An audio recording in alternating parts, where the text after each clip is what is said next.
Episode opening സീനിൽ ഇപ്പോൾ ആ 5 എൽഡറിന്റെ പ്രവൃത്തി മൂലം നമ്മുടെ ഡോക്ടർ വേഗ് ഓഫ് പങ്ക് ആള് കൊല്ലപ്പെട്ടിരിക്കുകയാണ്. പക്ഷെ അപ്പോഴായിരിക്കും ഒരു വമ്പൻ ട്വിസ്റ്റ്. ഡോക്ടർ വേഗ് ഓഫ് പങ്ക് അദ്ദേഹത്തിന്റെ മരണത്തിലൂടെ ഈ ലോകത്തിന് വെളിപ്പെടുത്താൻ ആഗ്രഹിച്ചിരുന്ന ആ വലിയ രഹസ്യം അതിപ്പോൾ ഓട്ടോമാറ്റിക്കായിട്ട് എല്ലാ ഭാഗത്തേക്കും സ്പ്രെഡ് ആവാൻ തുടങ്ങിയിരിക്കുകയാണ്. ആ എൽഡറിനാണെങ്കിൽ എന്ത് ചെയ്യണമെന്ന് അറിയില്ല. ആളെ കൊണ്ട് പറ്റും പോലെ ടീമിനെ എല്ലാം തന്നെ അറ്റാക്ക് ചെയ്തു. ഇനി ബാക്കിയുള്ള കാര്യങ്ങൾ തടയണമെങ്കിൽ അത് ആളെ കൊണ്ട് ഒറ്റയ്ക്ക് ചെയ്യാൻ കഴിയില്ല എന്ന് മനസ്സിലാക്കി ബാക്കിയുള്ള എൽഡേഴ്സിനെ ഒരു ഐലാൻഡിലേക്ക് കൊണ്ടുവരാനായിട്ട് ഇപ്പോൾ ഒരു പോർട്ട് തന്നെ ഓപ്പൺ ചെയ്യും. വലിയ ഇടിയും മിന്നലോടും കൂടെ ആ പോർട്ടൽ അത് ഓപ്പൺ ആയിരിക്കുകയാണ്. എഡ്വേർഡ് ഐലാൻഡിലുള്ള എല്ലാവരും അത് കണ്ട് ഷോക്കാവും. ഇക്കാർക്കാണെങ്കിൽ അതെന്താണെന്ന് മനസ്സിലാവില്ല. എല്ലാവരും കൺഫ്യൂസ്ഡ് ആയി പരസ്പരം നോക്കി അതിന്റെ കോസ് എന്താണെന്ന് ആലോചിക്കും. കട്ട് ചെയ്ത ഇവിടെ പാസിഫിസ്റ്റേഴ്സിനെ കാണിക്കും. അവരാണെങ്കിൽ നേവിക്കാരെ അറ്റാക്ക് ചെയ്തുകൊണ്ടേയിരിക്കുകയാണ്. റോഹിയും അവരാണെങ്കിൽ ആങ്കിയും ജ്വല്ലറി പെണ്ണും പറഞ്ഞതനുസരിച്ച് നമ്മുടെ ആൾക്കാരെ രക്ഷിക്കാനായിട്ട് ആ ഐലാൻഡിന്റെ നടുവിലേക്ക് പോകും. ഇവിടെ സാഞ്ചി അവൻ നാമിയാൻ ടീമിനെ പ്രൊട്ടക്ട് ചെയ്യാനായിട്ട് അവർ ലക്ഷ്യമാക്കി പോയിക്കൊണ്ടിരിക്കുകയാണ്. അതേസമയം ലൂഫി ആണെങ്കിൽ എല്ലാവരെയും സേവ് ചെയ്യാനും ആ വില്ലന്മാരെ തകർക്കാനുമായിട്ട് ഐലാൻഡിന്റെ ഓരോ ഭാഗത്തേക്ക് ചാടി ഓടിയും അവരെ അറ്റാക്ക് ചെയ്തും അവന്റെ കലി അടക്കും. കട്ട് ചെയ്ത ആ ഹോളി ലാൻഡ് മറി ജോയ്സ് കാണിക്കും. അവിടെയാണെങ്കിൽ ഇപ്പൊ ബാക്കിയുള്ള എൽഡേഴ്സ് അവരെ കാണാനില്ല. അവരെ ആ ഒരു താടിക്കാരൻ എൽഡർ ആണെങ്കിൽ പോർട്ടൽ ക്രിയേറ്റ് ചെയ്ത് ഇപ്പൊ എഡ്ഹെഡ് ഐലാൻഡിലേക്ക് കൊണ്ടുവന്നിരിക്കുകയാണ്. ഓരോരോ എൽഡേഴ്സും ഇപ്പോൾ ഓരോ മോൺസ്റ്റർ രൂപത്തിൽ അവിടെ അങ്ങനെ നിൽക്കും. ഇവിടെ ഡോക്ടർ വേഗ് ഓഫ് പങ്കിന്റെ ആ ഒരു വെളിപ്പെടുത്തൽ അതിനെയും പുറത്തേക്ക് വരാൻ 7 മിനിറ്റോടെ ബാക്കിയുണ്ട്. അത് തടയുക എന്നതാണ് അവരുടെ പ്രധാന ഉദ്ദേശം. ലൂഫിയാൻ ടീമിനെ കൊണ്ട് അതിലൊരു എൽഡറിനെ പോലും പ്രോപ്പറായിട്ട് ഇല്ലാതാക്കാനോ തകർക്കാനോ പ്രിവെന്റ് ചെയ്യാനോ സാധിച്ചില്ല. ഡോക്ടർ വേഗ് ഓഫ് പങ്കിന്റെ ജീവൻ പോവാൻ കാരണക്കാരനും ആ ഒരു എൽഡറാണ്. ഇപ്പൊ അവന്റെ സ്ഥാനത്ത് അവനെ സപ്പോർട്ട് ചെയ്യാനായിട്ട് ബാക്കിയുള്ള എൽഡേഴ്സും അവിടേക്ക് എത്തിക്കഴിഞ്ഞു. സോ നമ്മുടെ ആൾക്കാരിനെ എന്ത് ചെയ്യും, എങ്ങനെ അവരെ എല്ലാവരെയും എതിർക്കും എന്നൊന്നും അവർക്ക് അറിയില്ല. അപ്പൊ മോൺസ്റ്റേഴ്സായി മാറിയ ഓരോരോ എൽഡേഴ്സിനെ കാണിക്കും. ഒന്നാമത്തേത് സാൻഡ് വാം, രണ്ടാമത്തേത് ഒരു കുതിരയുടെ ഷേപ്പിൽ, അതൊരു സ്കെൽട്ടൺ ഹോഡ്സ് ആണ്. അടുത്തതായിട്ട് ഒരു ടെറർ പന്നിയുടെ രൂപത്തിൽ, വേറൊന്ന് പക്ഷിയുടെ രൂപത്തിൽ, അവസാനമായിട്ട് ആ സാറ്റൻ എൽഡർ ആളാണെങ്കിൽ ടെൻഡിക്കിൾസ് ഒക്കെയായി ഒരു സ്പൈഡറിന്റെ രൂപത്തിലും.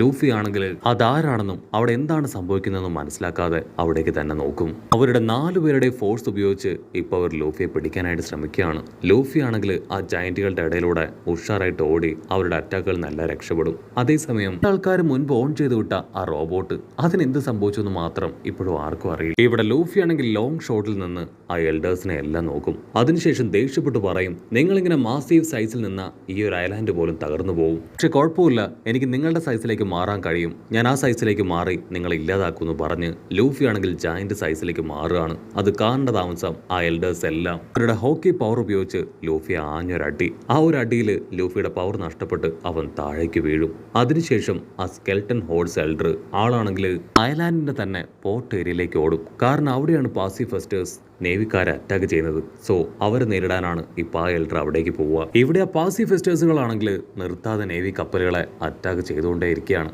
അവറ്റകളാണെങ്കിൽ എത്രത്തോളം അറ്റാക്ക് ചെയ്യുന്നോ അത്രത്തോളം നേവി കപ്പലുകൾ വീണ്ടും കരയിലേക്ക് അടുക്കും.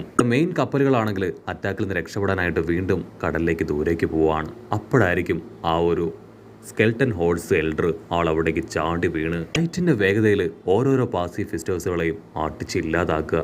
ആ നേവിക്കാർക്കാണെങ്കിൽ എന്താ സംഭവിക്കണമെന്ന് മനസ്സിലാവില്ല. ഞൊടിയിടയിൽ എന്തോ ഒന്ന് വഴി പാസ് ചെയ്തു പോയെന്ന് മാത്രമായിരിക്കും അവർക്ക് മനസ്സിലാവുക. അതെന്താണെന്നോ അവിടെ എന്താ സംഭവിച്ചതെന്നോ അവർക്ക് മനസ്സിലാവില്ല. ഓരോ മിനിറ്റുകൾ കഴിയുന്തോറും ഓരോരോ പാസിഫിസ്റ്റേഴ്സ് ആയിട്ട് ഇല്ലാതായിക്കൊണ്ടേയിരിക്കുകയാണ്. അവറ്റകളുടെ അറ്റാക്കിന്റെ ആ ഒരു ഫോഴ്സ് കുറയും. എൽഡറിന്റെ പവറിൽ ഓരോരോ പാസിഫിസ്റ്റേഴ്സും ഐസായി മാറി താഴേക്ക് അടിച്ചു വീഴുകയാണ്. ഒരു സെക്കൻഡ് അവൻ പോസ് ആവുന്ന ഗ്യാപ്പിലായിരിക്കും എല്ലാവരും അത് സ്കെൽട്ടൺ രൂപത്തിലുള്ള എന്തോ ഒന്നാണെന്ന് തിരിച്ചറിയുക. മറ്റൊരു ഭാഗത്ത് ബാക്കിയുള്ള എൽഡേഴ്സ് ആണെങ്കിൽ ലൂഫിക്ക് നേരെ തിരിയും. അതില് ബേർഡിന്റെ രൂപമുള്ള എൽഡർ അതാണെങ്കിൽ ഇപ്പൊ മുകളിലേക്ക് ഫ്ലൈ ചെയ്യാനായിട്ട് തുടങ്ങും. കാര്യം മനസ്സിലാക്കിയ സാഞ്ചി ആണെങ്കിൽ നാമിയാൻ ടീമിനെ ആ വിവരം അറിയിക്കും. സാഞ്ചി ആണെങ്കിൽ വിളിച്ചു പറയും, നാമി എത്രയും വേഗം അവിടുന്ന് രക്ഷപ്പെട്ടു പോകും. നാമിക്കാണെങ്കിൽ ഒന്നും മനസ്സിലാവില്ല, നീ എന്താ ഈ പറയണേ, കപ്പൽ ഇതുവരെ ഇവിടേക്ക് എത്തിയിട്ടില്ല. അതിന് സാഞ്ചി ആണെങ്കിൽ വളരെ സ്പീഡിൽ സ്കൈവാക്ക് ചെയ്ത് അവളുടെ അടുത്തേക്ക് പോയി കാര്യങ്ങൾ പറയാൻ ശ്രമിക്കും. പക്ഷെ അപ്പോഴേക്കും വലിയൊരു ശബ്ദം അവർക്ക് നേരെ അങ്ങനെ പറന്നുയർന്നു വരികയാണ്.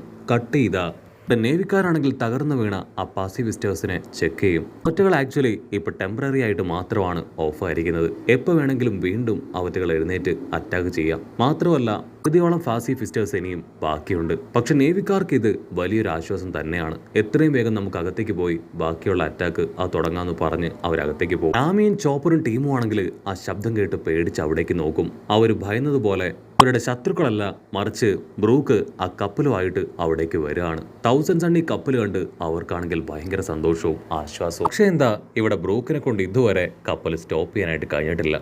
ലൂഫി ആണെങ്കിൽ മുൻപോട്ടേക്ക് ചാടി ഓടി അവറ്റകളെ അറ്റാക്ക് ചെയ്യാൻ ശ്രമിക്കും. ഉടനെ ആ ജയന്റ് ലൂഫിയെ വിഴുങ്ങുകയാണ്. മറ്റൊരു ഭാഗത്ത് ആ സ്കെൽട്ടൺ ഹൗസ് ആണെങ്കിൽ ഒരുപാട് പാസിഫിസ്റ്റേഴ്സുകളെ അറ്റാക്ക് ചെയ്തുകൊണ്ടേയിരിക്കും. ഇവിടെ ആ ബേർഡ് അത് മുകളിലേക്ക് ചിറകടിച്ച് പറന്നുയർന്ന് നമ്മുടെ ആൾക്കാരെ ലക്ഷ്യമിട്ട് പോവുകയാണ്. ബേർഡ് ആണെങ്കിൽ ആ ഷീൽഡിൽ ആഞ്ഞടിക്കും. അവിടെ വലിയൊരു പൊട്ടിത്തെറി തന്നെ ഉണ്ടാവുകയാണ്. ഷീൽഡിന്റെ അകത്തും പുറത്തും ഇപ്പോൾ ഒരുപോലെ പുക അതങ്ങനെ പടർന്നുകൊണ്ടേയിരിക്കും. മറ്റൊരു ഭാഗത്ത് കപ്പലാണെങ്കിൽ മരത്തിന്റെ ഇടയിലൂടെയൊക്കെ കയറി ഇപ്പോൾ ഒരു വിധത്തിൽ സ്റ്റോപ്പ് ആവും. ബ്രൂക്ക് ആണെങ്കിൽ ലിലിത്തിനോട് പറയും, ഞാൻ അപ്പോഴേ പറഞ്ഞതല്ലേ എന്നെ കൊണ്ട് ഇത് സ്റ്റോപ്പ് ചെയ്യാൻ കഴിയുമെന്ന്. അത് കേട്ട ലിലിത്താണെങ്കിൽ അവന്റെ ബട്ടക്സിൽ ആഞ്ഞൊരു തൊഴി. ആക്ച്വലി ആ കപ്പൽ നിർത്തിയത് അത് ബ്രൂക്കിന്റെ കഴിവുകൊണ്ടല്ല, മറിച്ച് ഉസോപ്പ് അവനവിടെ ഉണ്ടായിരുന്ന ട്രീസ് എല്ലാം തന്നെ ആ കപ്പലിന് നേർക്ക് മറിച്ചിട്ടതുകൊണ്ട് മാത്രമാണ്. ഉസോപ്പ് ആണെങ്കിൽ ഇപ്പൊ ബ്രൂക്കിനോട് സാഞ്ചിയുടെ അവസ്ഥ ചോദിക്കും. അതിനവര് പറയും, സാഞ്ചി ഇപ്പോഴും ഫൈറ്റ് ചെയ്തുകൊണ്ടിരിക്കും. അവനെ സേവ് ചെയ്യാനായിട്ട് ജിംബൈ അവന്റെ അടുത്തേക്ക് പോയി കഴിഞ്ഞു. അവിടുന്ന് അങ്ങനെ കട്ട് ചെയ്ത ഇവിടെ ലുച്ചയും സോറോയും അവരാണെങ്കിൽ നിർത്താതെ ഫൈറ്റ് ചെയ്തുകൊണ്ടേ ഇരിക്കുകയാണ്. അതിനിടയിൽ ഒരു ഹോക്കി പവർ അവിടേക്ക് കടന്നു വരും. അതെന്താണെന്ന് മനസ്സിലാവില്ല. ഒരുപക്ഷെ അവിടേക്ക് വന്ന ആ എൽഡറിൻ്റെതാവാം അത്. അവർ രണ്ടുപേരും ഒരു സെക്കൻഡ് ഫൈറ്റ് സ്റ്റോപ്പ് ചെയ്ത് വെക്കും. നിന്നെ കൊണ്ടും ആ ഒരു ഹോക്കി പവർ സെൻസ് ചെയ്യാൻ കഴിയുന്നുണ്ടല്ലേ, പക്ഷെ കുഴപ്പമില്ല, ഇത് നമുക്ക് ബാരറായി തീരില്ല എന്ന് പറഞ്ഞ് രണ്ടുപേരും വീണ്ടും പൊരിഞ്ഞ അട്ടിയിടി ബഹളം. ആ സമയം ജിംബൈ അവിടേക്ക് എത്തും. ഗ്രീനും യെല്ലോയും ലൈറ്റില് രണ്ട് സാധനങ്ങൾ പരസ്പരം ഏറ്റുമുട്ടുന്നതായിട്ട് മാത്രമാണ് അദ്ദേഹത്തിന് കാണാനായിട്ട് കഴിയുക. ഇവിടെ സാഞ്ചി ആണെങ്കിൽ ജിംബയോട് പറയും, ഈ ഫൈറ്റ് അവസാനിക്കുന്ന ലക്ഷണമില്ല, ഇത്രയും വേഗം എന്തെങ്കിലും ചെയ്തിട്ടില്ല എങ്കിൽ നമ്മളെല്ലാവരും ഇവിടെ പെട്ടുപോകും. സാഞ്ചി ആണെങ്കിൽ വിളിച്ചു പറയും, സോറോ അവൻ ശരിക്കും ഒരു ഡെഡ് വേസ്റ്റ് ആണ്. അത് കേട്ട് കൺട്രോൾ പോയ സോറോ അവൻ മോർ പവർഫുൾ ആവും. ആ ഗ്യാപ്പിൽ ലുച്ചി ആണെങ്കിൽ 1000 ബുള്ളറ്റ്സ് ഒരുപോലെ ക്രിയേറ്റ് ചെയ്യുന്ന വേഗത്തിൽ അവന്റെ കൈ ഉപയോഗിച്ച് സോറോയെ അറ്റാക്ക് ചെയ്യാൻ ശ്രമിക്കുകയാണ്. ഇവിടെ സോറോ ആണെങ്കിൽ ഓൾറെഡി ടെററായിട്ട് നിൽക്കുകയാണ്. സോറോ ആണെങ്കിൽ സെക്കൻഡ് വെച്ച് ഇപ്പൊ ലുച്ചിയുടെ അറ്റാക്കിൽ നിന്നെല്ലാം രക്ഷപ്പെടും. അതിനുശേഷം അവനങ്ങനെ ഹായ് ആയിട്ട് നിൽക്കുകയാണ്. ലുച്ചിക്കാണെങ്കിൽ ഭയങ്കര അത്ഭുതം, അവന്റെ അത്രയും പവർഫുള്ളായ അറ്റാക്കിൽ നിന്ന് സോറോ എങ്ങനെയാണ് രക്ഷപ്പെട്ടതെന്ന് അവന് മനസ്സിലാവില്ല. അവനത് ചിന്തിച്ച് നിൽക്കുന്ന ഗ്യാപ്പിൽ സോറോ ചാടി വന്ന് കറങ്ങി ഒരൊറ്റ അടി. ഒരടിയിൽ ലുച്ചിയാണെങ്കിൽ ഇപ്പൊ നോക്കൗട്ട് ആവുകയാണ്. അതേസമയം ഇവിടെ ലൂഫി ആണെങ്കിൽ ആ ജയന്റ് പുഴുവിന്റെ വയറ്റിന്റെ അകത്തേക്ക് പോയി അവൻ കുറച്ചു നേരം അതിനുള്ളിൽ കടന്ന് കളിക്കും. പിന്നീട് എങ്ങനെ പുറത്തേക്ക് നീട്ടി അതിലൂടെ പതിയെ പുറത്ത് വരികയാണ്. നീ എന്തിനാ ആവശ്യമില്ലാതെ എന്നെ വിഴുങ്ങിയത്, എനിക്ക് വലിയ ടേസ്റ്റ് ഒന്നും ഇല്ല. അടുത്ത നിമിഷം എൽഡർ ആണെങ്കിൽ ഇപ്പൊ ലൂഫിയുടെ തലയ്ക്ക് ആഞ്ഞടിച്ച് അവനെ തൂക്കിയെടുത്ത് വീണ്ടും ആ പുഴുവിന്റെ വയറ്റിലേക്ക് ഇടുകയാണ്. ഓ നോ, ഞാൻ ഇവിടുന്ന് ഇപ്പൊ വന്നതേ ഉള്ളൂ, വെറുതെ എന്നെ അതിന്റെ വയറ്റിലേക്ക് ഇടുകയാണെന്ന് ചോദിക്കും. അപ്പോഴായിരിക്കും ബ്രോഹിയും അവർ രണ്ടുപേരും അവിടേക്ക് കടന്നു വരിക. ആ എൽഡർ ആണെങ്കിൽ അവന് ടെൻഡിക്കിൾസ് ഉപയോഗിച്ച് ജയൻസിനെ അറ്റാക്ക് ചെയ്യാൻ ശ്രമിക്കും. അതിനാ ജയൻസ് ആണെങ്കിൽ ആ ടെൻഡിക്കിൾസ് പിടിച്ച് വലിച്ച് ഓടിച്ചു കളയാണ്. പിന്നീട് അവിടെയുള്ള മോൺസ്റ്റേഴ്സിനെ അങ്ങനെ പിടിച്ച് വലിച്ച് തല്ലി കൊല്ലും. ബ്രോഹിയും ആണെങ്കിൽ ആ ജയൻസിനെ പോലും ഈസി ആയിട്ട് ആഞ്ഞടിക്കുകയാണ്. അതിനുശേഷം ആ പുഴുവിന്റെ തലയിൽ പവർഫുൾ പഞ്ച് വെച്ച് കൊടുക്കും. ആ ഒരു പഞ്ചിന്റെ എഫക്റ്റില് നമ്മുടെ ലൂഫി അവൻ പുറത്തേക്ക് ചാടി വരും. ലൂഫി ആണെങ്കിൽ പുറത്ത് വരുമ്പോൾ ആ ബ്രോഹിയും കാണും. അവനാണെങ്കിൽ ഭയങ്കര സന്തോഷം. ലൂഫി അവരുടെ കുശലം അന്വേഷിക്കുന്നതോട് കൂടെ ഒരു എപ്പിസോഡും അവസാനിക്കുന്നു.